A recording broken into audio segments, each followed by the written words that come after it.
Why is the water dropped? Why does the sword reveal itself now? The born king will come. It is inevitable. He's coming back. Who's coming back? The born king. Guy and I both were eager to avoid this sort of noble soul looking for a cause. So you make it a little less noble, and a little more grimy, and a little more selfish. It's one of those legends that you just seem to know, but you've never seen an interpretation like it. It's a classic tale made with a quite poppy energy. It's just going to be a really exciting, visceral, funny, sexy rendering of this great story.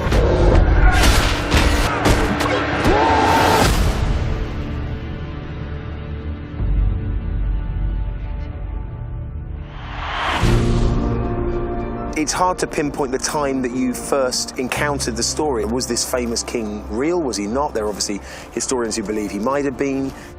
I grew up really enamored with the Arthurian legend. It's the story of Arthur gathering a group of the best and boldest knights in the land to go on this incredible fantasy, action-driven adventure. I always would have just thought of King Arthur as quite a straight, kind of posh hero. There's only one of me. I haven't had a fight for years. And the King Arthur that Charlie and Guy are doing is the opposite to that. And I'll talk. I'm happy to talk. But there is no way that I am fighting.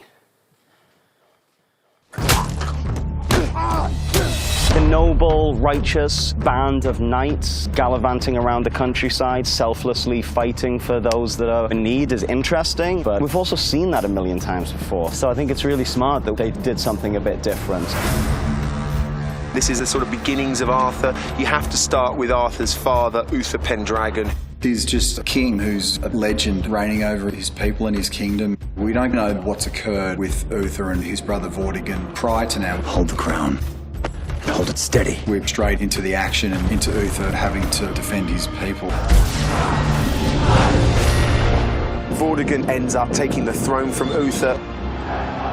We rejoin the story some 20 years on. From Vortigern's point of view, he is dominating and ruling the country with fear and order as he sees it. When people fear you, it is the most intoxicating sensation a man can possess. When we first find Arthur, we find him over that bridge. He spends the first 30 years growing up in a brothel. He's had to take everything that he wanted.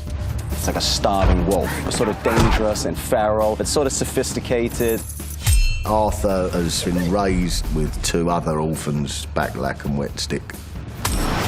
Arthur is the boss of the sort of London Bridge area of Londinium. He's carved out a little world for himself. Hello, boy. Show's your brand. Have you not been tested? Well, that's about to change now. Where do we stand, Mercia? We're down to the last men of the right age, and still no one has pulled the sword. Find him.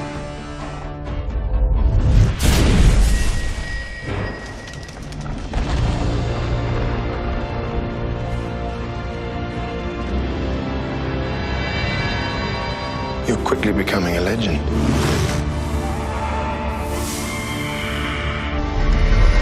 We came up with this beautiful idea that energetic connection happens when both hands are on the sword. The idea being that it creates a circuit, and so that energy will pass through one's body. But if there are energetic blocks caused by emotional trauma, it can block that energy. That gave a beautiful journey for Arthur through the film. You felt it, didn't you? The power. That's what put you out. You just don't know how to control it. I'm nothing but the bastard son of a prostitute. The sword can only be drawn by Uther Pendragon or his direct heir. A group of us were hidden in a cave way outside of London, patiently waiting for the young Arthurs to appear. Do you know who I am? You've been sent by Merlin, Then you know why I am here. so you will be his guide. And you will help me. When this revelation happens and he discovers that he is the true king, he rejects it. He doesn't want the responsibility, he doesn't really take it seriously. Whatever it is that you and your friends think you want from me, I am not it. We forget it took a group of people for King Arthur to be King Arthur. Like it or not, this is your lot. And even we don't like you. We want to see what he can do, more specifically what he can do with the sword. In order to stand amongst men, he needs to show how much of a man he is himself. You want Vortigern to stick his neck out. You need to tease it out. You don't need 12,000 fighting men for that. What you need is this little rabble. It is a kind of a gang caper, a group of guys. And all the boys is a really tight group. We're not the righteous knights in shiny armor. We're the sort of rough and ready guys that will say, oh, no, we ain't got no problem. We don't want any beef, you know. Bam! Oh, sorry, looks like you knocked out.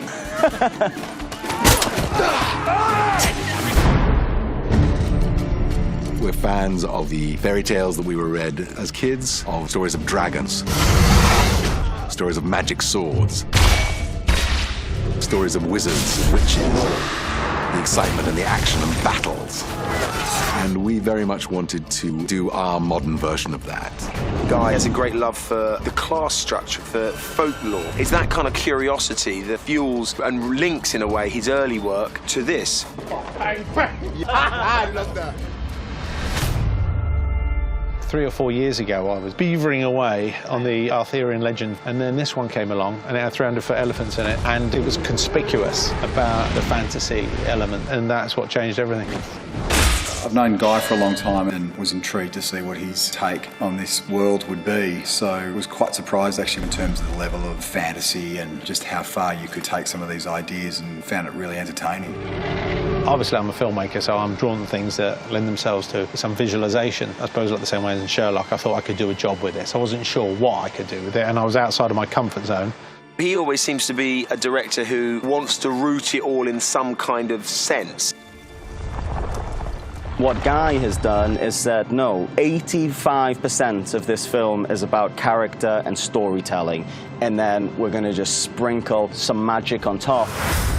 The alibi for having this magical is pretty consistent and authentic to the Arthurian legend. Usually when you write, you picture an actor. I hadn't pictured who King Arthur was going to be ever. It's like, who is that? Who can possibly personify King Arthur? Just a guy talking about who Arthur was. He was describing somebody who's masculine and has that kind of strength, but it is very charming, very likable. You like him even if he was misbehaving. He was describing Charlie. Charlie's got swag, he's got presence, he's got the looks, he's got the charm, he's got everything you need to play a bad boy from the medieval times. Are you falling for me like I'm falling for you? He's a great actor, and he's someone who comes with his head screwed on, who has a great work ethic, enjoys being on set, and is fun to be on set. You know what? You're right. You're right. He's collaborative and open to ideas. Okay, yeah, fair. Arthur and Jude's character, they're sort of the perfect balance for each other. I will show them power. I will show them strength. I'm a huge fan of Jude's. I think he's terrific. I think that he put in a performance in this film that is going to really surprise people, and I think he's done sensational work. It's a wonderful combination of real malevolence and Machiavellian evil. He's so believable as a baddie. I think it's a really interesting part for him, and he plays it so well, and he's such an incredible actor. You can't help but raise your game. It's just been wonderful to watch him be so evil and nasty. We've tried to give you a world that a modern audience can relate to, not only in the filmmaking style, which is dynamic, action-packed and fun, but also in terms of the locations that we've created. To be on a film set in the UK with this kind of a build, with 600 people on set, with 100 horses, it's exhilarating to be a part of. scale of the old school, big sets being built, and it's really unique, you know, going through the workshops and seeing the amount of construction that goes on. It's easy to forget just how many people work on a film of this size. All areas of the crew, I've been so overwhelmed by their talent and their passion to walk into an environment and see Camelot and see Londinium and be on these vast sets with 300 extras. The scale and the scope of it all, it's breathtaking. Guy has passion for the historical culture that have come together to form what we see as Great Britain today. I love it here. Well, there's a strong connection with Wales and the Arthur legend, and for years I've been thinking I'll be coming back here to shoot Arthur. The landscape of Wales was sort of an extension of these incredible sets. You can't help but be affected when you're in a really gorgeous environment like that. I think there's going to be a huge physical and visual spectacle. I think it's going to be wildly entertaining. Now we're warming up. This has been by far the best film experience that I've ever had. I've had a blast. We're gonna take the castle. We're going in the front door. You know what we have to do. I'm gonna kill her. Behold, your born king!